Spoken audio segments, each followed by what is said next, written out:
Habang patuloy naman na tinatangkilik ng ating mga kababayan ang murang bigas, malaking tulong naman ang naidudulot nito sa mga Pilipinong nais ding magtinda ng murang bigas. Ang detalye ihahatid ni Juan Antonio.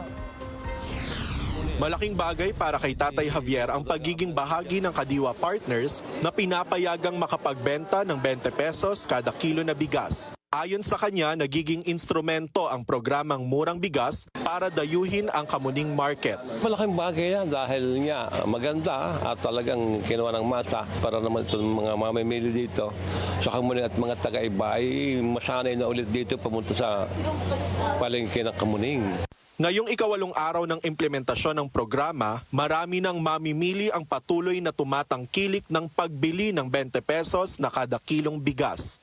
Para sa akin po kasi dahil gipit nga po tayo sa budget, mas nakakatulong po itong programang to dahil mas mababa nga po yung presyo. Sabi ko nung magsayang ako, ang sarap po pala, kaya bumalik ako ulit. Bumili na ako ng 5 kilo lang.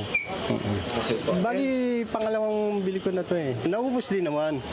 Lalo na nung kinaumagaan sa sinangag. Maganda rin pagka sinangag mo eh. Ang murang bigas na ito na handog ng pamahalaan ay pasado rin sa panlasa at hinahanap na kalidad ng mga senior citizen. Ngayon, titingnan natin kung approve ba sa mga kapitbahay ni Tatay Albert ang P20 Rice Program ng Pangulo. Mga kapitbahay, anong masasabi natin? Yummy! Masarap na masarap talaga yung bigas. Lasang-lasa. Patuloy pa rin ang sinasagawang pagpapalawak ng Department of Agriculture upang masigurong abot kamay ang Murang Bigas Program, kabilang na ang bagong bukas na RCEF Info Hub ng Bulacan Farmers Agriculture Cooperative sa Barangay Palapala, San Ildefonso. Para sa totoong balita sa Bagong Pilipinas, Juan Antonio, Congress News.